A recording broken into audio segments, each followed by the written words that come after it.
The small coastal town of Oceanside, California, carried the salty tang of the Pacific even inside Brew and Bean, the little coffee shop 2 blocks from the base. Mid-afternoon light slanted through the windows, catching dust motes above worn wooden tables. Most patrons were regulars, surfers nursing iced lattes, retirees reading newspapers, a few civilians in business casual pretending not to stare at the uniformed men and women who occasionally wandered in. Sergeant Eli Ramirez sat alone in the corner booth, back to the wall out of long ingrained habit. His dress blues were crisp despite the long morning of paperwork and briefings. At his feet lay Rex, a 70-pound German shepherd with a graying muzzle and the calm, watchful eyes of a retired military working dog. Rex had served 4 tours with Eli in places whose names still tasted like sand and cordite. Now both were out, Eli on terminal leave before separation, Rex officially adopted as his companion. The dog rested his broad head on Eli's boot, ears flicking at every new sound. Eli stared into his black coffee, the surface rippling slightly each time someone opened the door. He wasn't really seeing the cup. He was seeing the last patrol, the IED that took his spotter's legs, the way Rex had dragged him clear of the blast zone with teeth clamped on his plate carrier.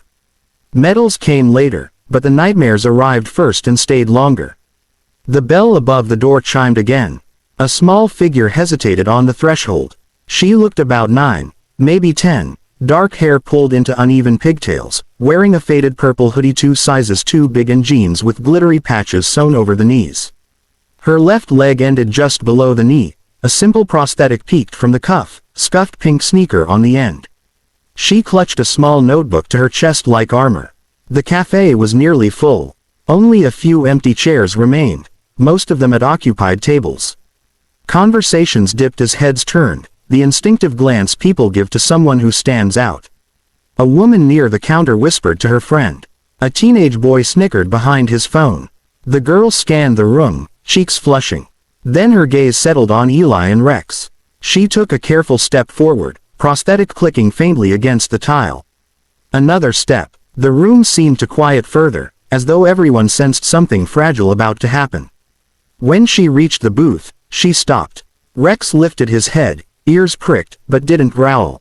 He simply watched. The girl swallowed. Her voice came out small but clear.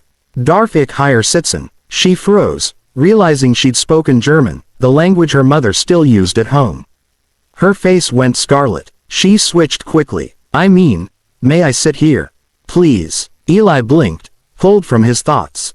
He looked up, really looked. The girl stood rigid, expecting rejection. Behind her, several people watched openly now, waiting for the awkward moment to unfold. Eli's mouth twitched. Not quite a smile, but close. Sure, kid, plenty of room. He slid over, making space on the bench seat. Rex shifted too, tail giving one slow thump against the floor.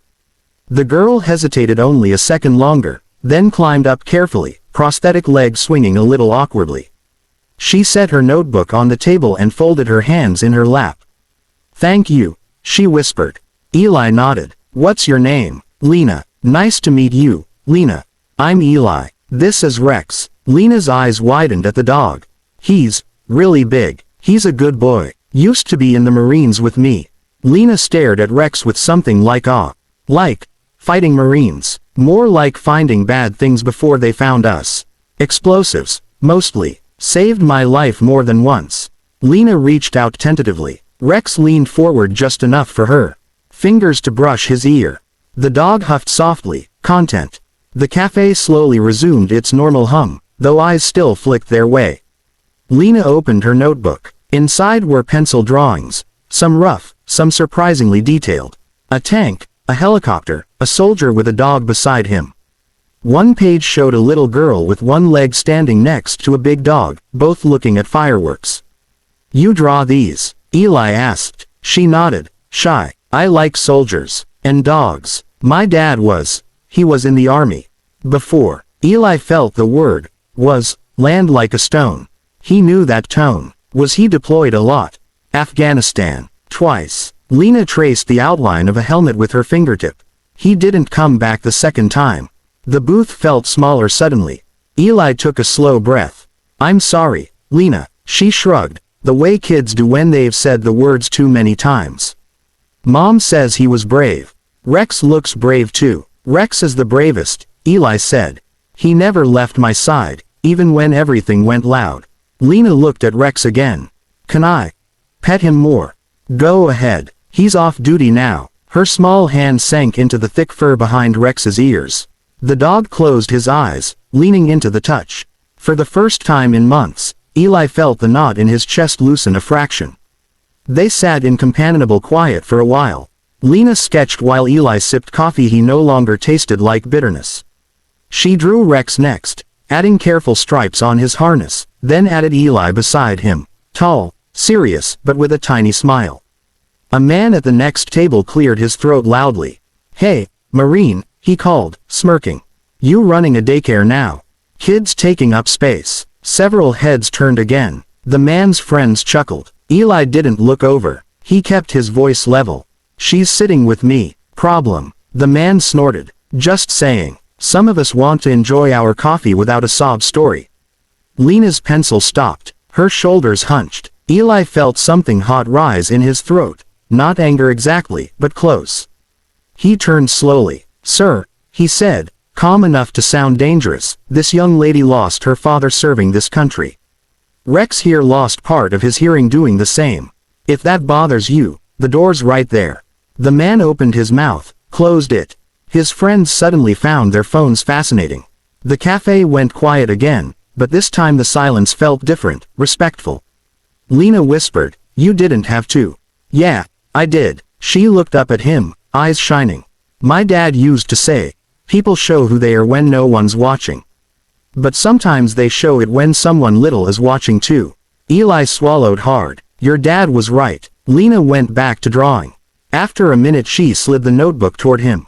It was the picture of the three of them, girl, Marine, dog, standing together under an American flag that looked like it was waving in the wind. Below it, in careful letters, thank you for letting me sit here. Eli stared at the page until the lines blurred. You keep that one, he said roughly. But maybe draw another sometime. For me, Lena beamed. Okay. The bell chimed. A woman in nurse scrubs hurried in, scanning anxiously. She spotted Lena and relief flooded her face. Lena, there you are. I was worried when you weren't at the bus stop.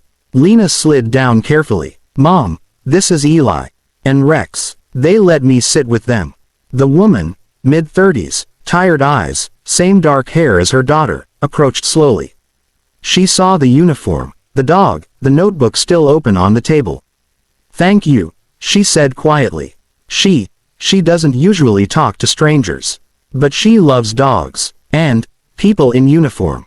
Eli stood. No trouble at all, ma'am. The woman glanced at the drawing. Her lip trembled. She draws her dad a lot. You look a little like him. The way you sit, maybe. Eli didn't know what to say to that. Lena hugged Rex around the neck. The dog tolerated it patiently, then licked her cheek once, gently. Lena giggled. The first real laugh Eli had heard from her. As they turned to leave, Lena paused. Eli, yeah, if you ever feel sad, you can come find me. We have a yard. Rex can run, and I can draw more pictures. Eli's throat closed. He managed a nod. I might take you up on that. Mother and daughter walked out into the afternoon sun. The bell chimed softly behind them. Eli sat back down. Rex put his head in his lap, warm and heavy. The man at the next table stood, muttered something about leaving, and hurried out without looking back. A few people clapped quietly. Nothing dramatic, just acknowledgement. Eli looked at the drawing Lena had left behind. He folded it carefully and tucked it into his breast pocket, right over his heart. Outside, the ocean rolled on, indifferent and eternal. Inside Brew and Bean, something small had shifted. Not a miracle, perhaps, but a moment when healing sat quietly across a table, in the shape of a girl, a dog, and a tired Marine who finally remembered how to breathe.